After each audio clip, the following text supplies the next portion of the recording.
European Super League maanta waxaan rabnaa inaan wax badan ka ogaano European Super League iyo waxa la yiraahdo ama Super League barnaamijkan cusub ama horyaalkan cusub oo ay ku dhawaaqeen kooxaha ugu waaweyn qaaradda Yurub inkastoo maalin walba iyo saacad walba ay ka soo baxayso warbixino isdaba yaala iyo isbeddello badan kuwa loogu taageerayo iyo kuwa looga soo horjeedo labadaba. European Super League horta fikirkiisu wuxuu bilowday sagaashamaadkii waa adiga qarnigii hore dabiiqadiisii muddo adiga hadda laga joogo 30 sano ama 20 sano laga joogo ayuu barnaamijkan soo jiitamayay oo hadda wax cusub maahan. waayihii dambe waxaa yacni la qorsheeyay in 24 meelahaas xil ciyaareedka 24 inuu barnaamijkaas u hirgalo waxaan laakiin lagu dhawaaqay barnaamijka si official loogu dhawaaqay sanadkan. horyaalkan qaabka uu u shaqeyn doono waxay noqon doontaa in kooxo 12 kooxood oo isugu yeeray kooxaha aasaasiyaasha ah 12 koox oo founders isugu magac daray waxay ka kala yimaadeen wadamada ama horyaalada Ingiriiska, Spain iyo Italy ama Talyaaniga. horyaalka Ingiriiska waxaa ka imaanaya 6 kooxood: Manchester United, Liverpool, Arsenal, Chelsea, Manchester City iyo Tottenham. 6daas koox ayaa ka imaanaysa horyaalka Ingiriiska. horyaalka Spain waxaa ka imaanaya 3 kooxood oo kala ah Real Madrid, Barcelona iyo Atletico Madrid. horyaalka saddexaad oo Talyaaniga waxaa ka imaanaya AC Milan, Inter Milan iyo Juventus.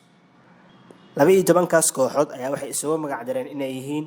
founders ama aasaasiyaasha horyaalkan cusub ee loogu magac daray Super League. Super League marka waxaa jiro horyaalka inta badan marka la ciyaarayo waxaa inta badan aad loo xiiseeyaa in lagu ciyaaro 20 kooxood.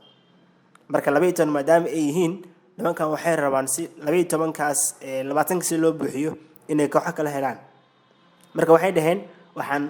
keenaynaa 3 kooxood oo annaga aan soo xulanayno. 3daas kooxood waxaan siin doonaa kulli kooxo ayaga la lacag eg maahan. 3daas kooxood waxaan siin doonaa hay dhaheen lacag adiga billion dollar ayaan siin doonaa inay ku soo biraan barnaamijkaas yani horyaalkaas oo ciyaaraan dartiis. marka 3daas kooxood meesha lagu soo daro wadarta guud waxay noqonaysaa 15. wali waxaa sii maqan 5 kale. 5taas kale waxay dhaheen waxaa loo casuumi doonaa qaab sanadle ah ayaa loo casuumi doonaa oo waxay ka dhigan tahay kooxahan kale oo 12 ah in ay yihiin ama 15 ah in ay yihiin permanent ama joogto. waxay ka dhigan tahay haddii Real Madrid ama Manchester United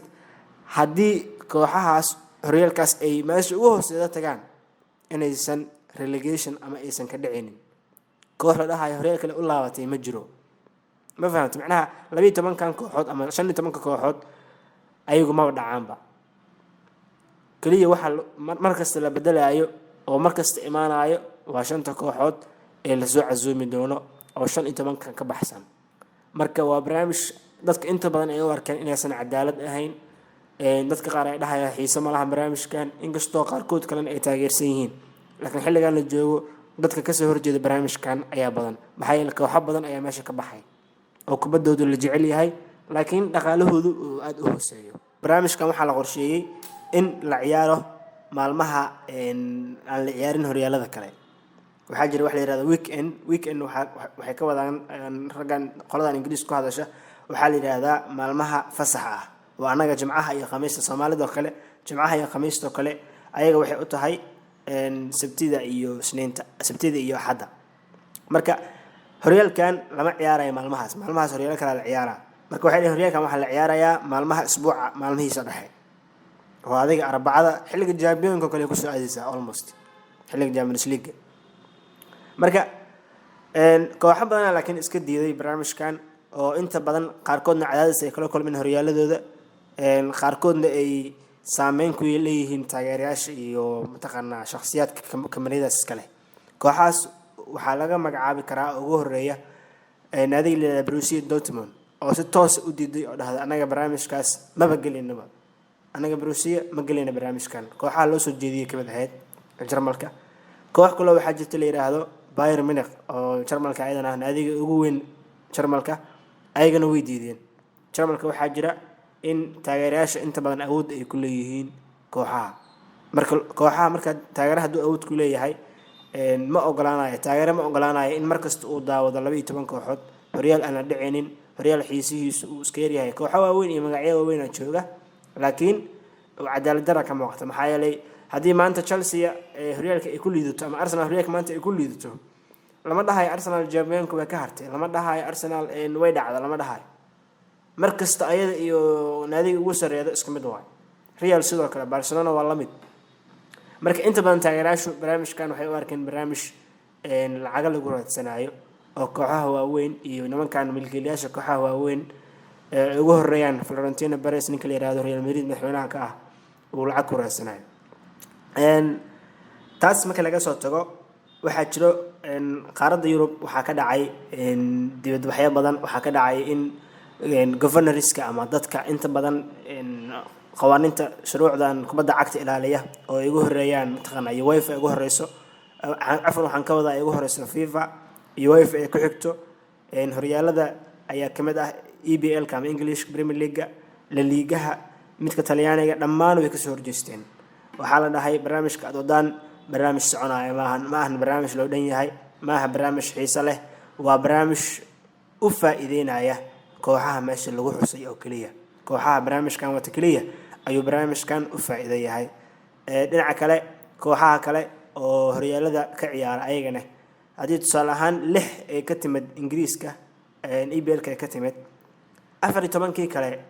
xagee aadayaan 14 naadi oo ay ugu weyn tahay mataqaanaa maxaan ku yiraahdaa Tottenham aweerad kooxaha 6 ah Tottenham xitaa ka soo baxday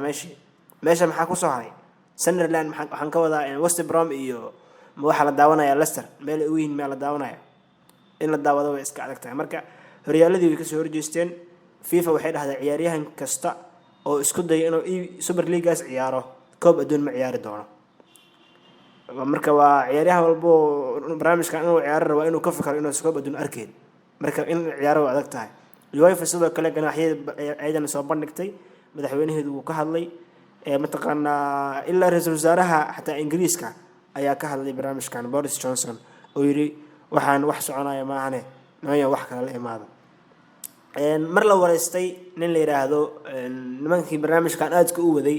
horta barnaamijkan waxa maal gelinaya dadka qaar waxa laga yaabaa inay isweydiiyaan war xagaa lacagta laga keenaa barnaamijkan lacagtiisa xagaa laga keenaa ileen kooxahan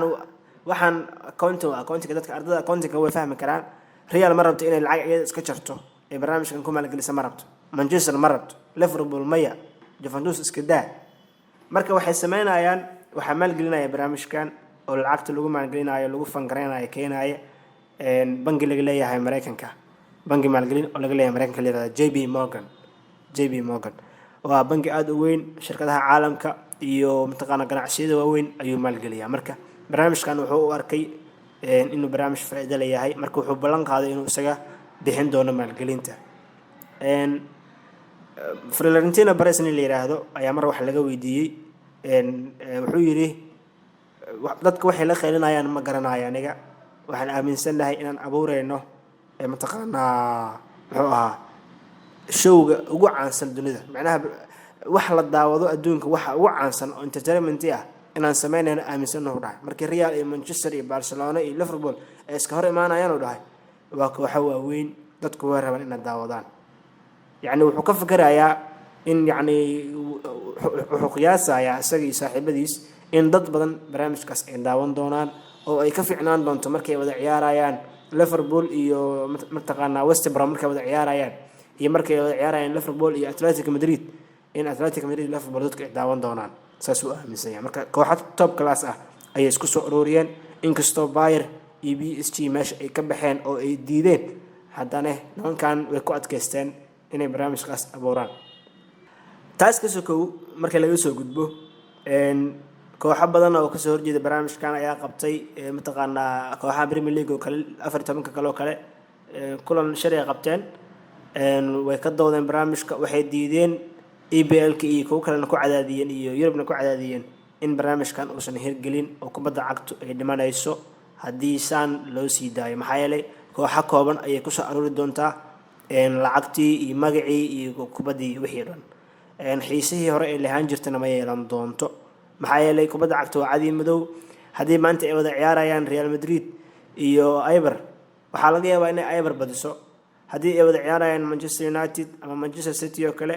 iyo haddii ay wada ciyaarayaan mataqaanaa naadi la yiraahdo Wolves oo kale inay Wolves badinaysaa la rajayn karaa dadka qaar lacag ay dhigan karaan Wolves maanta Man City ka badinayso dad ku doodi karo oo kubadda cagta wax la wada yaqaan waa wax la isku haleyn karo maahan marka dadku waxay dhaheen inta badan ka soo horjeesteen inkastoo xalayto war soo baxay uu sheegay war soo baxayna maahna waa xaqiiq kooxaha Ingiriiska waxa la saaray cadaadis aad u fara badan xalay barnaamijkii Super League waxa la dhihi karaa wuu burburayba maxaa yeelay 6 naadi oo ka timid Ingiriiska oo Manchester United Liverpool Arsenal Chelsea City iyo Tottenham lixdoodii way ka baxeen Super League way ka baxeen cadaadis uga yimid dhanka taageerayaasha dhanka Europe dhanka FIFA intaba oo way u dul qaadan waayeen way hadleen nimankii madaxda ka ahaa naadi walba qoraal la soo saartay naadiyaasha qaar Liverpool oo kale taageerayaashooda toos loo la hadlay oo ninkii madaxda ka ahaa ayaa la hadlay oo raali ahaada yiri hadda marka horyaalkii waxaa muddaa la qorsheynayayba inuu yacni dib u gurtay hadeer dhammaan way ka soo baxeen kooxihii waxa isugu soo haray hadeer meeshaas oo aan weli ka hadlin oo wax kasta la filan karaa kulli barnaamijkan wax soo jiitamaya waay 20 sano iyo wax ka badan oo soo jiitamaya barnaamijkan oo 30 sano ku dhow yahayba marka wax la dhihi kara maanta saas oo ku burburay aniga ahaan ma aaminsani laakiin barnaamijka dib u dhac list ku yimid barnaamijkan nimankan wata hadda waxa isugu soo haray waa Real Barcelona Atletico mataqaana naadi la yiraahdo AC Milan Inter Milan iyo Juventus intaas hadda isugu soo haray horyaalkii lixdii United iyo lixdii Ingiriiska ahayd way ka soo baxeenba xalayba ka baxeenba marka 24 saacadood oo kubadda cagta reer Yurub gaar ahaan ay hawada ku jirtay waay macnaha ilaa heer yani gaarto EPL kana dhahan hatta horyaal ma ciyaarayeen naadiyaashaas kale ay baasha gaartay oo leeyahay Manchester United waxa laga yaabaa inay si kulankeeda dambe horyaalka ay ciyaareenba haddii barnaamijkan ka bixin marka kooxihii way ka soo baxeen meesha hadeer niman badan oo kulay Florentino Perez iyo Real Barcelona ay ugu horeeyaan kulay madaxnuna ku dhaci doona oo meel badan ay qarash kulay ka raadinayeen oo meesha qarash ku jira bilaash maahan markii wada ciyaarayaan Manchester United iyo Barcelona oo kale ama Arsenal iyo Barcelona oo kale lacagta ka soo xaroonaysa waa lacag aad u fara badan marka kulay nimankaas madaxnuna kulay ku dhici doona ciyaartooy fara badanna waxay ka badbaadi doonaan cadaadiskii saarnaay oo kooxdu ay dhihi lahayd niyahow ama anaga na dooro ama World Cup ka dooro anaga hadana doorato lacag aan ku siinayna laakiin World Cup ma arkaysid maxaa yeelay FIFA waa diiday horyaalka Premier League ma arkaysid kooxihii reer Ingiriis oo kale ciyaartooyina taas ay ka badbaadeen laakiin hadda waxa harsan kooxaha kale oo Real Barcelona oo horeeyaan inay ka hadlaan la filaayo waliba Florentino Perez oo ahaa ninkii noqon lahaa madaxweynaha horyaalkaas wuxuu yeelan lahaa madaxweyne inuu ka noqdo mataqaanaa Florentino Perez Super League waxa la qorsheynayay hadeer in chairman ama madaxa ugu sareeya laga dhigo Florentino Perez oo Real ka socda wuxuu yeelan lahaa afar ku xigeenno oo ka kala socon lahaa Manchester United oo matalayo nin la yiraahdo Joel Glazer cidda la yiraahdo waa family waaye ninkana oo matalayo Liverpool waxa uu matali lahaa ama meesha u joog lahaa oo ku xigan oo ahaan lahaa Perez John Henry la yiraahdo waa ninka hadda Liverpool taageerayaasha la hadlay oo yiri taageerayaasha raali ahaada Arsenal waxa meesha u joogay nin la yiraahdo Stan Kroenke ina qaldayaan jacayl arigaas ninkaas u joogay Arsenal waa madaxooda ugu sareeya waa Arsenal madaxweynahooda Germanka Juventus waxa u joog lahaa Andrea Agnelli nin la yiraahdo marka afartaasna waxa loogu talagalay inay ku xigan u noqdaan madaxweynaha oo laga dhigi lahaa Florentino Perez Real Madrid marka hadeer kooxaha kalena kulli xubno kale ay yeelan lahaayeen oo yani inay meesha maati ka yihiin ma noqon lahayne ayagana vice chairman ma noqon oo ku xigan ma noqon laakiin xubno kale ay kulli qaadan lahaayeen marka hadda kulli wixii oo kala soo bixi doona mustaqbalka laakiin way iska cadahay kooxo badan oo ay Real iyo Barcelona ugu horeeyaan kuma qanacsana horyaaladooda maxaa yeelay Real iyo Barcelona kala waa kooxo waaweyn ciyaartooyda haystaan qarashka ku baxa garoomadooda broadcast risk dadka la yiraahdo iyo tabiyaasha ciyaaraha iyo wax walba garoonadaas yaala waa high quality waa kooxaha Champions League markii la fiirsado waa kooxaha markay horyaalkooda joogaan tacbaanka ah oo horyaalkooda lagu caajisayo laakiin reer Yurub maraqooyinta ka ah hadda meesha Real iyo Barcelona lagu sheego waxa amaleynaa koox Ingiriis taa inaan soo koriyo karna amaleynaya marka laakiin horyaalka Ingiriiska wuu ka xiiso badan yahay horyaalka mataqaanaa Spain marka Florentino Perez oo kale waxyaabo ka gubanayo waxaan qiyaasi karaa inay tahay horyaalkooda inuu lacag badan soo xariirin horyaalkoodu lacag badan soo ma xareeyo marka kooxo badan oo waxa la mid ah Jarmalka la mid ah Faransiiska la mid ah Talyaaniga laftigiisu waa tacbaan laakiin ayagu inta badan way aaminsan yihiin oo reer mataqaanaa Spain inta badan baashan wada aniga saan isleeyahay barnaamijkan ma dhamaan doono hadduu magac kale la imaan lahaa sanadaha soo socda asoo magac kale leh oo qaabkan ka duwan hadduu imaan lahaa hadduu isla magacaan asagoo wata laakiin shaxdii xogaha la fududeeyay imaan lahaa anigu waxa aaminsanahay in mar kasta kooxo badan oo barnaamijkan inuusan bixine uu soo laaban doono ama wajh cusub ku imaado ama sidiisa soo laabto iyadoo yani wax laga bedelay oo tusaalahan in la dhahayo kale kooxahan la leeyahay ma dhici karaan oo kale way dhici karaan oo kale ama wax la mid ah marka